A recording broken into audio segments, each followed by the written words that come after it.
दोस्तों नमस्कार।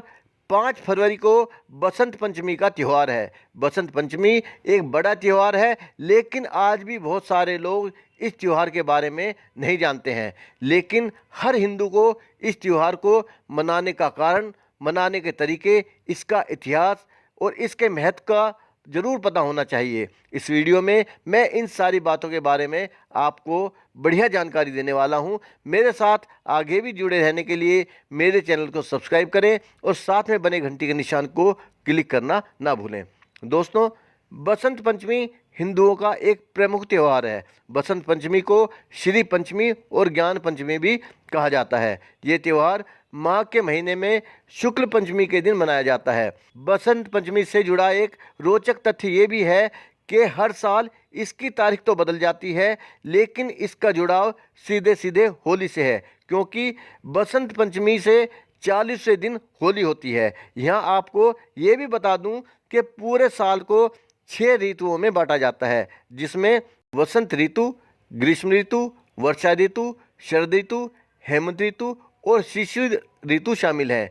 इन सभी ऋतुओं में से वसंत को सभी ऋतुओं का राजा माना गया है। इसी कारण इस दिन को बसंत पंचमी कहा जाता है और इसी दिन से बसंत ऋतु की शुरुआत हो जाती है। इस ऋतु में खेतों में फसलें लहलहा उठती हैं, फूल खिलने लगते हैं और हर जगह खुशहाली नजर आने लगती है और धरती पर सोना उगने लगता है। मतलब फसलें अपनी जवानी पर आ जाती हैं। इस मौसम में खेतों में सरसों की फसल पीले फूलों के साथ, आम के पेड़ पर आए फूल, चारों तरफ हरियाली और गुलाबी ठंड मौसम को और भी खुशनुमा बना देती हैं। यदि सेहत की दृष्टि से देखा जाए तो ये मौसम बहुत अच्छा होता है। इंसानों के साथ साथ पशु पक्षियों में नई चेतना का संचार होता है। इस ऋतु को काम बाण के लिए भी अनुकूल माना जाता है। इस त्योहार पर पवित्र नदियों में लोग स्नान आदि करते हैं। इसके साथ ही हाथी बसंत मेला आदि का भी आयोजन किया जाता है। दोस्तों, ये भी एक मान्यता है कि इस दिन माता सरस्वती का जन्म हुआ था, इसलिए बसंत पंचमी के दिन सरस्वती माता की विशेष पूजा का आयोजन किया जाता है। माँ सरस्वती को विद्या एवं बुद्धि की देवी माना जाता है, इसलिए ये दिन छात्रों, कलाकारों और कुछ सीखने की ललक रखने वाले लोगों के लिए खास मायने रखता है।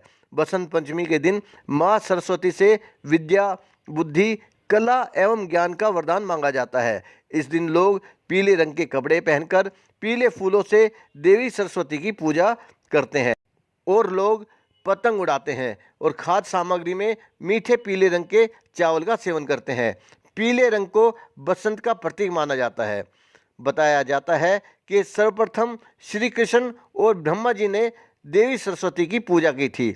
इस दिन देवी सरस्वती की पूजा करने के पीछे एक पौराणिक कथा भी है। देवी सरस्वती ने जब श्री कृष्ण को देखा तो वो उनके रूप को देखकर मोहित हो गई और पति के रूप में पाने के लिए इच्छा करने लगी।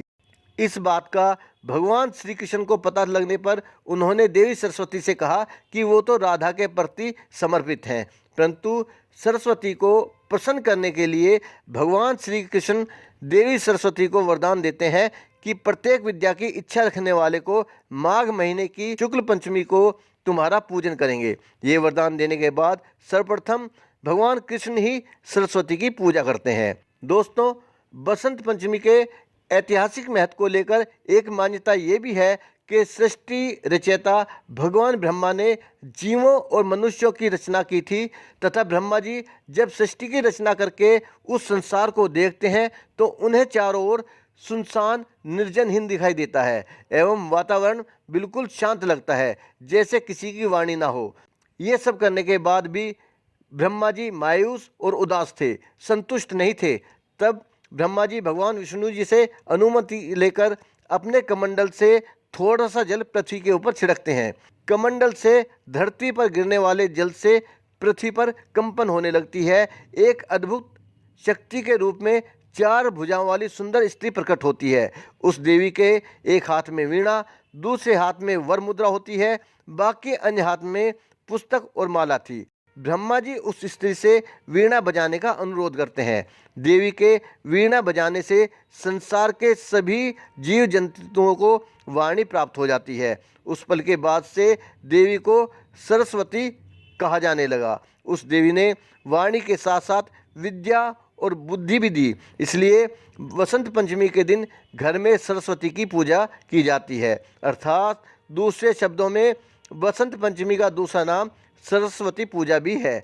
देवी सरस्वती को भागीश्वरी, भगवती, शारदा, वीणा, वीणा वादनी और वाग देवी आदि अनेक नामों से जाना जाता है। दोस्तों, आशा है आपको इस वीडियो से नई नई जानकारियां मिली होंगी और अपना ज्ञान वर्धन करने का मौका मिला होगा। मेरे साथ आगे भी जुड़े रहने के लिए मेरे चैनल को सब्सक्राइब करें और साथ में बने घंटी के निशान को क्लिक जरूर करें। मेरी वीडियो को आखिर तक देखने के लिए आपका धन्यवाद। जय हिंद।